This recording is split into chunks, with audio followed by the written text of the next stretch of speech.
So how do we do that? The answer is, Gaudapada says, Viveka. What is Viveka? Look at the answer given by the yogi. The yogi says Samadhi. The Advaita, non-dualist, says Viveka. This spiritual discrimination, Sri Ramakrishna said, always discriminate, separate the eternal and the non-eternal. How do you do that? Gaudapada says, even the name Vivekananda, that comes from that, Viveka. Viveka is the peculiar method of non-dualism. There is a beautiful verse to Vivekananda, which goes this way. Anitya drishyeshu vivichya nityam tasmin samadhatta ihasma leelaya viveka vairagya vishuddha chittam yoso viveki tamaham namami. I salute that Viveki, the one who has Viveka. You see, the word Viveka is common in Indian languages, in Bengali or Hindi. There it means conscience. That which inside, the voice inside which tells us what is right and wrong. But there is a deeper philosophical, spiritual meaning to Viveka which you find in Vedanta. It is related. Conscience basically helps you to separate right from wrong. This separation, this philosophical separation in your understanding, in your grasping, that is done in Vedanta. What is Viveka in Vedanta? In that verse to Vivekananda it is said, Anitya drishyeshu, in this spectacle of ever-changing, temporary, transient world in life, Anitya, all transient. Drishya means experienced objects, this experienced life. In the midst of this, while experiencing this, he was able to discern the eternal. Here itself, Anitya drishyeshu vivichya nityam. He was able to separate Viveka. Separate how? Not physically, not with pincers or forceps. In your understanding, he was able to note, recognize in this very experience, in our experience of life, the eternal consciousness, existence, consciousness, bliss. How? You will ask. We want to know how to do that. I'm coming to that, don't worry. Wait just a minute. Let me finish the translation of that verse. And having separated in his understanding, what did he do? Tasmin samadhatta. His mind became absolutely absorbed in that. Samadhista. Became absorbed in the non-dual reality. With great difficulty? With tremendous effort? No. Ihasma lilaya, like play, like child's play. Why is it so difficult for us, and why was it like child's play for Vivekananda? The next line says, Viveka vairagya vishuddha chittam. The mind which is purified, prepared by Viveka, this philosophical insight, and Vairagya, dispassion. Go back to what Sri Ramakrishna said. Continuously discriminate between the eternal and the non-eternal and have Vairagya for the non-eternal. So that is where the shoe pinches for most of us. Even the understanding is not so difficult. But then letting go is a little difficult. Mentally again, letting go. So how do we do that? Where the name Vivekananda comes from. How do we practice this Vairagya? How do we see the eternal in this non-eternal? Gaudapada says, and that is the teaching of the Mandukya Upanishad. Look at our lives. Our day has these three experiences. The waking experience, the dream experience, and the deep sleep experience. What are we? Who am I? What am I? Am I this person who's sitting here or talking here? Am I the person who, when I fall asleep, maybe I'm walking in somewhere in Mumbai or in Delhi, in a dream? Am I that person? Or is it the blankness of deep sleep, knowing nothing, knowing neither myself nor the world? Am I that person? That experience? Gaudapada says, the Mandukya says, you are the one consciousness in which the waker and the waker's world appears, in which the dreamer and the dreamer's world appears, in which the deep sleeper and the deep sleeper's world, I won't say appears, does not appear, blank. You are one consciousness. You are not the waker. The good way of understanding this is our dream example. In our dreams, our mind When we fall asleep, it constructs a world. And in your dream, you are there also, right? You are also there in your own dream. You don't think it's a dream. You think you are there and you are experiencing something. It's like waking. It's only when you wake up from the dream, that moment of waking up, what is your discernment? What is your understanding? What is your viveka? Oh, it was a dream. All of it, all the people I saw, all the places I went to, all the time that passed, all the events that happened, and most interestingly, even I myself in that dream, that body, that person in the dream, all of it was dreamt up by my mind. And I wake up saying, oh, it was just a dream. But note, all of it was your mind. You alone became the subject and the object. You alone became the good and the bad. You alone became pleasant and unpleasant experiences. You alone became time and space in your dream. Exactly like that in the waking also, not the mind. It is consciousness alone which appears as the waking experiencer, you the subject right now, what you think yourself to be, and your world, this world. Both of them are appearances in one consciousness which you really are. That one consciousness is apart from the waker, dreamer, and deep sleeper. So the fourth, it's called the fourth Turiyam. First waker, second dreamer, third deep sleeper, fourth is the Turiyam. Is apart from it, but also underlying it, the ground of these three. Just like you, the waker, when you dream, you are apart from the dream person or the dream world, but you are the ground of that. Because of you, the dream and dreamer and the dream person and the dream world appears. In the same way, you are the one consciousness apart from the waker, dreamer, and deep sleeper, and yet in and through the waker, dreamer, and deep sleeper.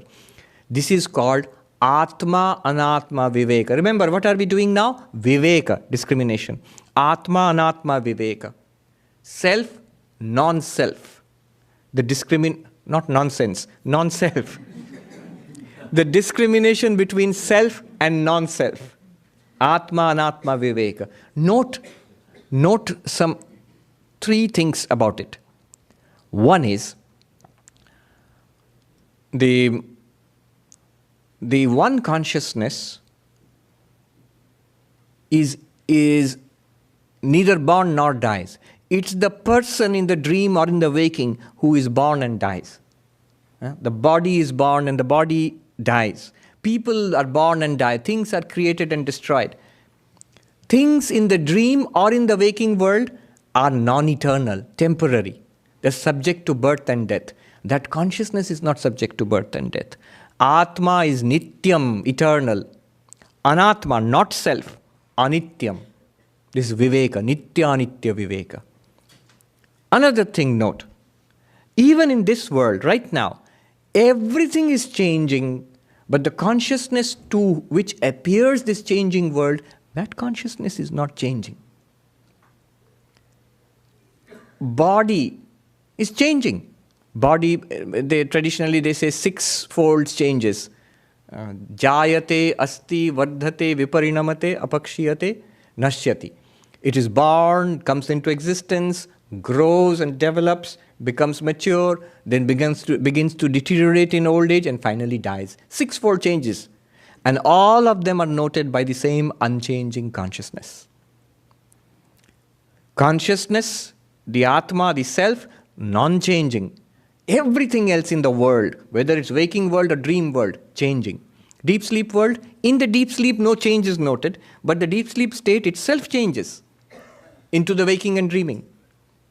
So, Atma, nirvikara. Nirvikara means unchanging. Anatma, savikara. It changes. Whether it's the waking world, dream world, or deep sleep. Note one more thing, another point. This is the deeper point. The Turiyam, the pure consciousness, and the waker, dreamer, deep sleeper, are they different? They're actually not different. You, the person in your dream, and you, the person who's dreaming, are the two of you different? No. You, the dreamer, when you are sleeping in your bed and dreaming, you yourself have become the person in your dream, right? That person in the dream is not different from you. You exist without that person in the dream. Because you were there before the dream started, you are there when the dream is there because you are dreaming it, and you will be there when the dream ends, when you wake up. But that person in the dream cannot exist without you. As long as you dream, you, the person in the dream, you will be there. When you do not dream, that person is not there anymore. So, what is the point here? Atma satyam anatma mithya. Very important point. You, the pure consciousness, the witness consciousness, you are the reality, and the waker, dreamer, deep sleeper are the appearances. Just as the person in your dream is your appearance in the dream. Like a role an actor plays on stage. So, all of this, the waker, dreamer, and deep sleeper, and the waker's world, dreamer's world, and the deep sleep darkness, they are all appearances of you, the one consciousness. That one consciousness, the Atma, Satyam, it is the truth, it is the reality. The rest, the other three are appearances. Shankaracharya, in his invocatory verses on the commentary to Mandukya Upanishad, he says, Maya Sankhya Turiyam, a very evocative phrase. The real Atman, Satchidananda, you are called the fourth only when you count through Maya. When you count 1, 2, 3, these 3 steps you count are false. They are not really there. Only with respect to waker, dreamer, deep sleeper are you the fourth. But really speaking, you are the one. Those 3 are your appearances. Atma Satyam, Anatma Mithya. The self is real. The non-self is an appearance. Put it all together. Atma, Anatma, Viveka. Number 1. Atma is Nityam, eternal, and the Anatma is non-eternal. Number 2. Number 3 is Atma is unchanging, Anatma ever-changing.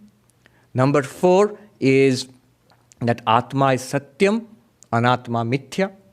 Put them all together, what you will get is this. If the Anatma is Mithya,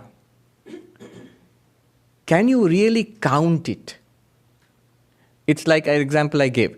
If I eat a cookie and then I like it, and at night in dream, I dream about eating 3 more cookies. In the morning, will I say I've eaten 4 cookies? I can't say that. I cannot count the dream cookies. It works the other way also. You earn a lot of money, you get a lot of money in your dream and win the lottery, and you're counting the dollar bills. That counting is of no good when you wake up. You can't take that money to the bank. No. But you don't have to pay taxes on it also. That's also there. So, you cannot count the false along with the real. You cannot count the appearance along with the reality. The two cannot be counted together.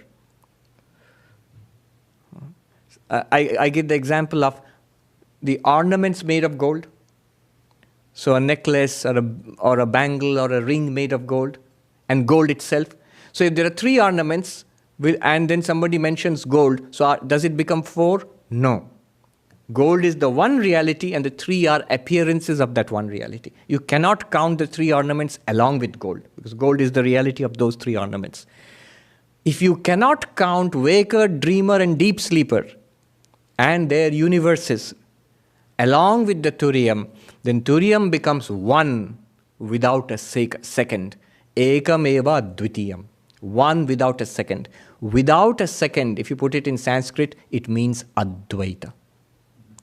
Without a second, if you put it in Sanskrit, it means Advaita. So you are Advaita. When you realize this, amanastam tadayati, the mind becomes without sankalpa, it becomes no mind. It still works. You can see the world. You can experience the world. You can use the mind. You can do everything. But like the princess of Kashi, you know it's not a separate reality out there which I have to chase or I have to be afraid of. You become fearless. You attain to fearlessness. Fearlessness is in fact the sign of enlightenment.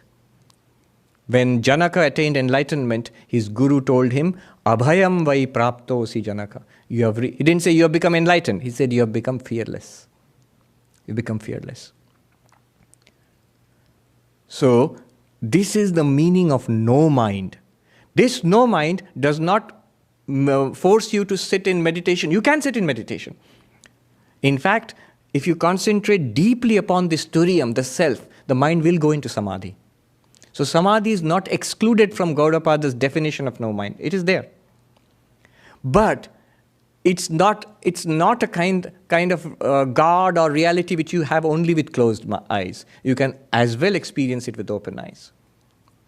The prince does not have to close his eyes. The prince can open his eyes and see the portrait of the princess of Kashi, and it looks different, it is called something different, and yet he knows it is I.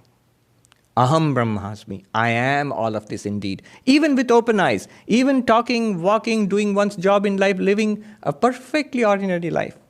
It won't be an ordinary life really. Internally it will be an extraordinary life. But that is possible. God is available not only in Samadhi. One Swami in the Himalayas, humorously he said, if the yogi thinks God is available only in Nirvikalpa Samadhi, when you sit in meditation, world is shut out, I forget my body, I forget the world, then God will somehow pop into existence. So that Swami, he put it in Hindi, I'll translate for you. He said, Lo, apne pyare ko samadhi ke jail khane mein band kar diya. Look, now you have put your beloved Lord, you have put your beloved Lord into the jail, into the prison of samadhi, and locked it and thrown away the key. Because God is available only in samadhi. If I cannot reach samadhi, I cannot reach God. In mystic trance, in mystic absorption, certainly God is available there, but also here, also now. Just today we were reading Sri Ramakrishna. Somebody asked Sri Ramakrishna, why can't I see God? What prevents me from seeing God? And Sri Ramakrishna, in a simple way, sitting on the cot, he took his towel, in Bengali gamcha, and put it on his face. He says, now you cannot see my face? Yes, because of the towel. And remove the towel, you can see my face now? Yes.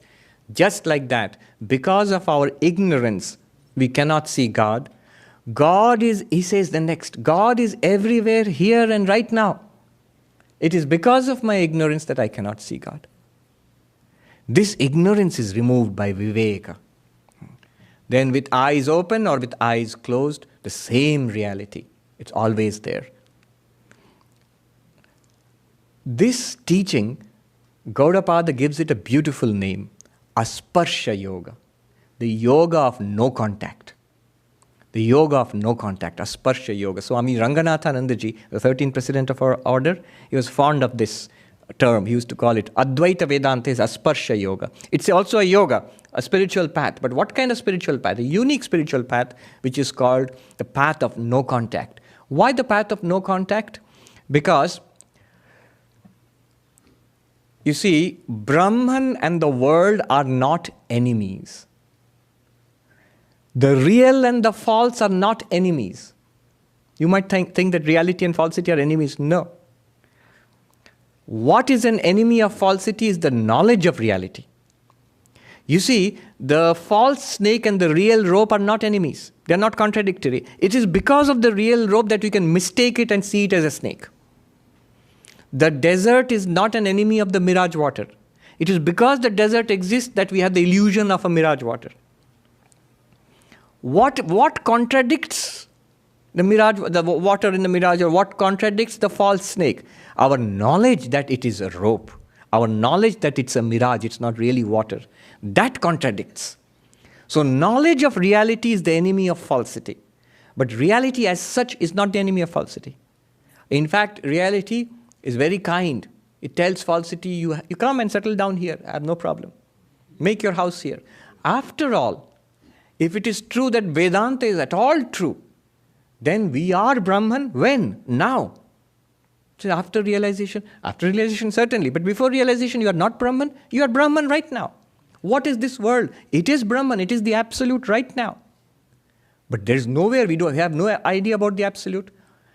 Brahman, the absolute right now, is the ground of the appearance of this world. This world appearance has no enmity with Brahman. It is because of Brahman that this world is appearing. It is because of Brahman that we have samsara.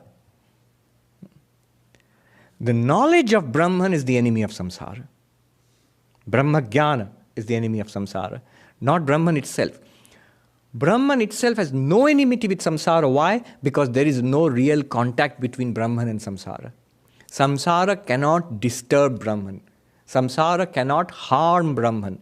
The rope, the false snake, cannot harm the rope. Does the rope become poisonous because of the false snake? No. Shankaracharya says, the water in the mirage, in Sanskrit, Marumarichika, the water in the mirage, all the water in the mirage is not sufficient to wet even a single grain of sand in the desert. Right? Because it's not really there. So the appearance, the false world cannot do any harm to you, the real you. Because there is no point of contact between reality and falsity. Because reality is all that exists. If two things exist, then there's a question of contact. If two things exist, but two things do not exist, it only seems to be two because when you try to enlighten a person, when you give a teaching, the person knows the world. Then you have to introduce something called God. And then finally show that it is God alone which is appearing as you and the world. But first it seems there are two things now, world and God. Person knows, I am body and mind. Then you have to introduce something called Atma, self. Then the person thinks, okay, this is not the self, there is something called the self. But after enlightenment, that self alone appears as body and mind. Don't you alone appear as the dreamer's body and the dream person in the dream? All of that is you alone. So it is actually one reality. And the feeling of two, it is an in-between interim stage. The example which I gave about the pot and the clay and the pot. First there is a pot. And then we are told that the constituent of this pot is clay. There is a material cause of this pot, and that is called clay. At this point you will start thinking there are two things. There is a pot and there is clay. Then you examine the pot and you find top to bottom, inside, outside, it's all clay. In fact, you are hard-pressed to find anything called pot. Because every real thing there is clay. Every bit of it is clay. There is no such separate thing as pot. And finally you realize it is clay and clay alone. Pot is a name, it's a form, it's a particular use, nama rupa vyavahara. The real problem comes if you stop halfway. If you're told, here is a pot, and there's a reality called clay, then you start thinking, okay, there's a pot and clay. Then you are in trouble. Alan Watts calls it, the clay pot theory becomes the crackpot theory. Why? If you stop at this point, what happens is, then you are all the time searching for some God somewhere, which is the cause of this universe. Or when you look inside, like the Hindu dualists, the Nayayikas do, body, mind, and some self, some Atma is there separately. You keep searching. So clay pot theory becomes crackpot theory then. That is the problem. If you stop at this point, that is why the yogis say you have to blank out the world to realize the self. Because they think there are two things. You have to shut your eyes to do you really have to shut your eyes to this lectern to see the wood here? If I say, see the podium, say, yes, Swami. If I say, see the wood here, you'll say, yes, Swami, it's pretty easy. Do you have to shut your eyes to see the wood? No. To see the waves in the ocean, go to the beach? Yes, with open eyes. To see the water, do you have to shut your eyes? No. With open eyes, you can see the water. It's a change in paradigm. It's a change in your understanding. The shift is internal. The yogi, because he thinks water and wave are separate things. Gold and ornaments are separate things. You have to shut your eyes, then you can see the reality. So I'll end with a beautiful verse, Asparsha Yoga. That now we understand why it is called no contact. Because there's one reality. Does the clay ever come in contact with the pot? Now you'll understand. The clay never comes in contact with anything called pot. The pot is a construct which we think of. The clay in that form, we call it a pot. There is no thing called pot with which the clay will come in contact. So the clay is asparsha. It has no contact with the pot. Brahman, Atman, pure consciousness is asparsha. It has no contact with this appearance of the world. So Gaudapada has this beautiful verse, a slightly mischievous verse at the end, where he pokes fun at the yogis. He says, Asparsha yoga vai nama durdarsham sarva yogi bhi yogino bibhyati yasmat abhaye bhayadarshina. This teaching is called Asparsha Yoga, the path of no contact. And it is very difficult for yogis to understand this. It's very difficult for yogis to understand this. Why? The yogis are afraid of this path, are scared of this path, because they see fear in the fearless. Abhaye bhayadarshina. They are the ones who see fear in the fearless. Open your eyes, see the picture of the princess of Kashi. No, you will be attracted to that. Don't open your eyes. Keep your eyes closed. No. So, abhaye bhayadarshina. They see fear in the fearless. Once you realize this as Brahman, you are the fearless. This world itself is the fearless. There is no fear here. Sri Ramakrishna says, people call it, he uses two words, dhokartati. This world is a place of deceit and fraud. He says, but I see it as majarkuti, a mansion of mirth. What is the mansion of mirth? This world itself, after realization, after enlightenment. This world itself is Brahman, the mansion of mirth.